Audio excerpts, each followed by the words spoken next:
trimestre de 2026 acabou e eu assisti doramas bons demais para guardá-los só para mim.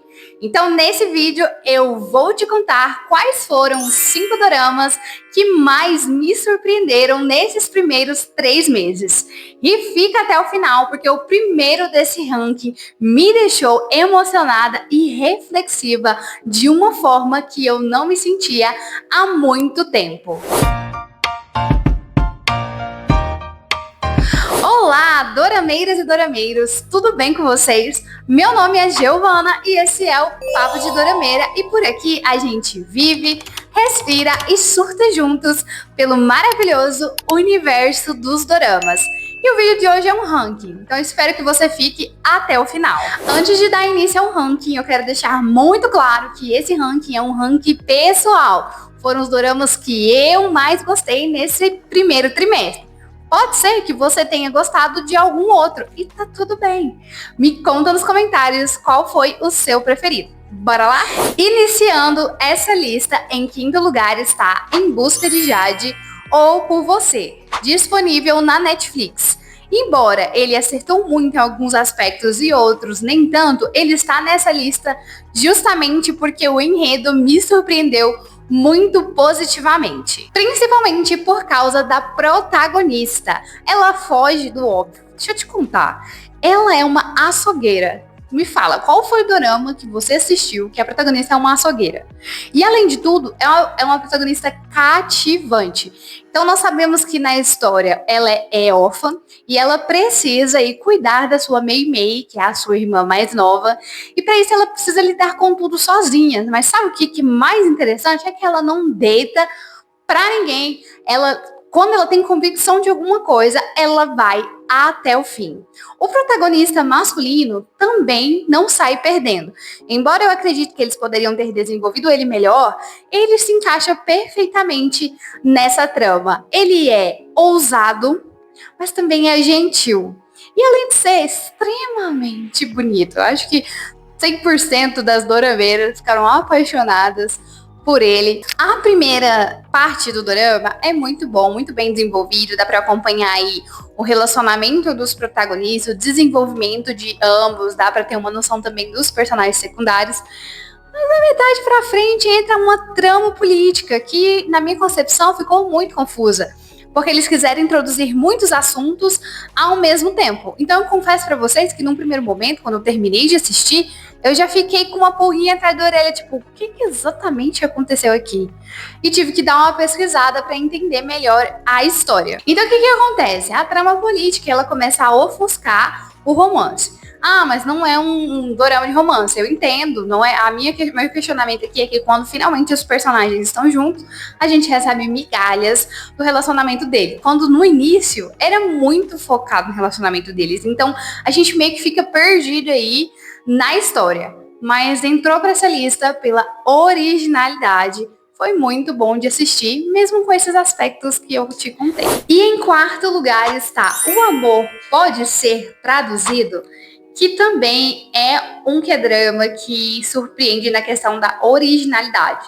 Afinal, a protagonista principal tem dupla personalidade. Ela sofre um acidente e quando ela acorda, ela está super famosa e ela precisa lidar aí, mas era o sonho dela. Mas antes desse acidente, ela conheceu um tradutor muito interessante, ela se interessou por ele, mas enfim, o caminho deles se distanciaram e eles perderam contato. Porém, quando ela volta como uma atriz que ascendeu, ela entra em um programa de TV onde ela precisa contracenar com uma pessoa de outra nacionalidade. Ela coreana, ele japonês, então precisavam de um tradutor. E nisso os caminhos deles se cruzam mais uma vez. E a gente vai acompanhando o desenvolvimento romântico entre eles, principalmente do tradutor, que pode traduzir qualquer língua, mas não sabia o que era de fato o amor.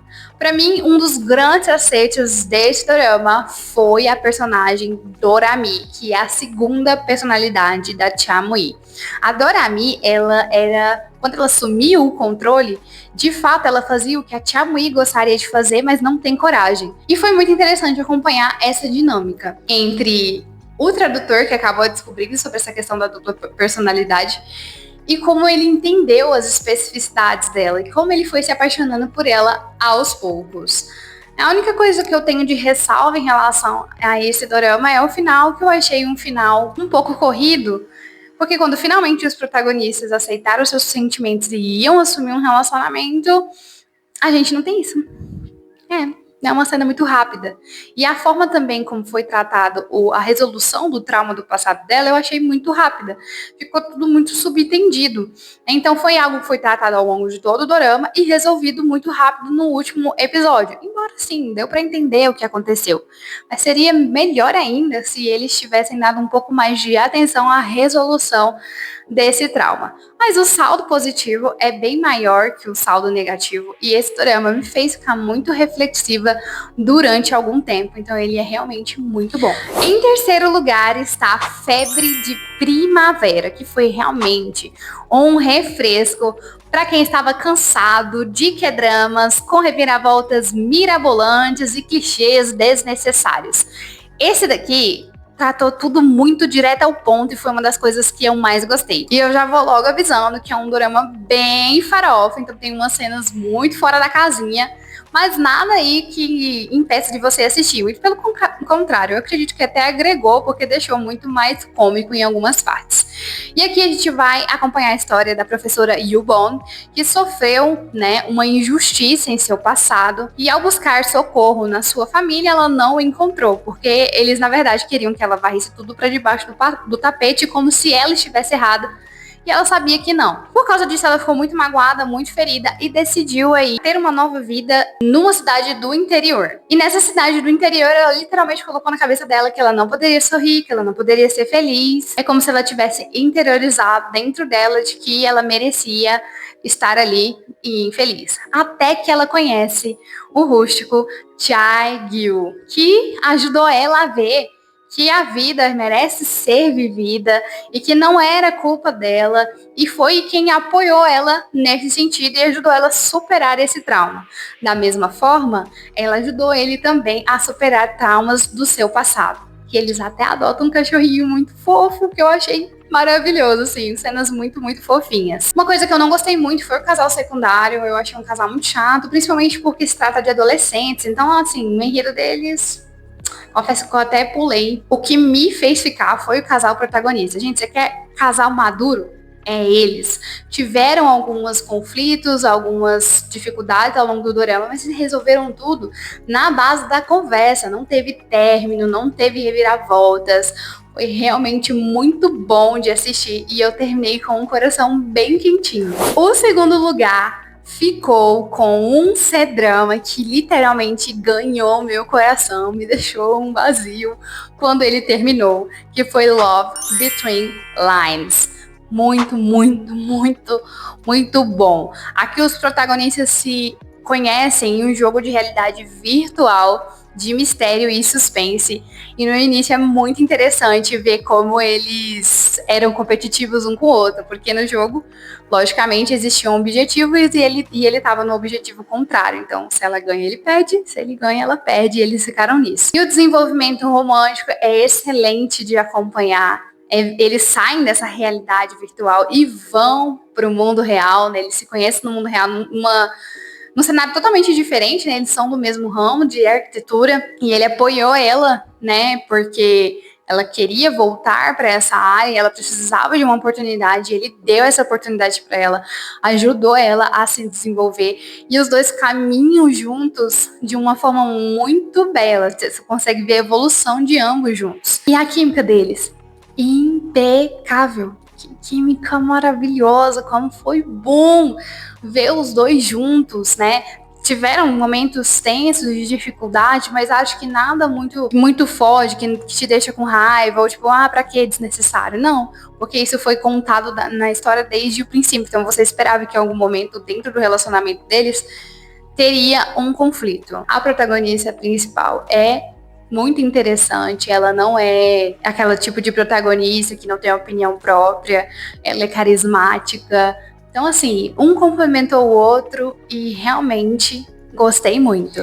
E em primeiríssimo lugar está o K-drama na sua melhor fase. E eu vou panfletar ele pra você se você ainda não assistiu. o melhor desse primeiro trimestre de 2026. Ele me fez sentir coisas que eu não sentia há muito tempo assistindo uma trama. É realmente muito profundo, sabe? Muito emocional, é uma jornada de cura muito intensa. Todos os seis, né? Porque eles trabalharam 6 personagens de uma forma muito brilhante. Você consegue ver o desenvolvimento de todos. E nessa história, nós temos a Haran e o Seonu Chan, que se conhecem há muito tempo. Porém, o Seonu conversou com ela fingindo ser o namorado dela e ela não sabe disso. Então, quando eles se reencontram 7 anos depois, ele precisa ir lidar com as consequências de ter mentido para ela. E no início ele não queria se aproximar dela. Mas ao ver que ela estava sofrendo muito por causa do passado, que ela estava vivendo em um inverno intenso e profundo, ele decidiu que iria fazê-la feliz. E olha que ele também passou por dificuldades, né? Ele sofreu um acidente e leva sequelas desse acidente com ele.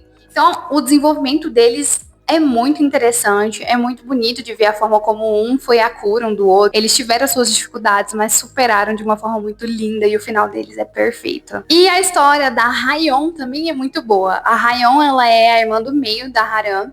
E ela é aquele tipo de pessoa extrovertida, inteligente, carismática. E ela tem uma questão dela que é nunca demonstrar para as pessoas que ela é frágil. Ela sempre quer estar feliz porque ela quer fazer as pessoas ao redor dela, no caso a família dela, feliz. Em contrapartida, nós temos o Tae Seok, que é uma pessoa que trabalha para a família há muito tempo, que se sente culpado pela morte dos pais delas. Porque no dia do acidente, onde eles morreram, ele não foi um motorista. E a gente vai ver, né, o desenvolvimento dos dois, é muito bom. Eu sou até a favor de um spin-off só para contar a história deles. Ele é o único que percebe o quanto ela é vulnerável, o quanto ela precisa de alguém, ele é esse apoio para ela. Enquanto isso, ela foi a pessoa responsável, uma das pessoas responsáveis por fazer ele finalmente entender que a culpa não era dele. Também temos a história da Radan e do Seung-gyo, que é passada aí, eles são os mais jovens, né? Ela é a irmã mais nova. A história deles é muito fofinha, a dinâmica deles é muito bonitinha, se passa aí na época que eles ainda são estudantes, né? Então estão aí no ensino médio, muito fofinho de acompanhar também, como eles, sendo tão jovens, mas ainda assim se apoiam mutualmente. E por fim, a história da avó das meninas, que é a Kim Nana, dona de um ateliê, super fashionista, estava passando por uma dificuldade muito grande, que ela descobriu que tinha Alzheimer e ela não queria contar isso para as netas dela, queria sofrer tudo sozinha, até aparecer um antigo amor de quando ela era muito jovem. Então eles trouxeram pra gente uma história de romance, de protagonistas que têm mais de 50 anos. Eu achei isso muito inovador. Foi muito bom ver que o carinho e o amor que eles tinham um pelo outro prosseguiu durante todos esses anos da vida deles. E no final, para nossa alegria, ela faz uma cirurgia, não era Alzheimer. Então nós temos um final muito feliz para todas. Foi um final fechadinho, lindo, emocionante. De fato, eu chorei, eu sorri, senti assim muito envolvida com a história. Fazia tempo que eu não me sentia assim e por isso esse tem o meu coração e está em primeiro lugar. Então esse foi o meu top 5 doramas do primeiro trimestre de 2026. E aí, você concorda com o meu ranking?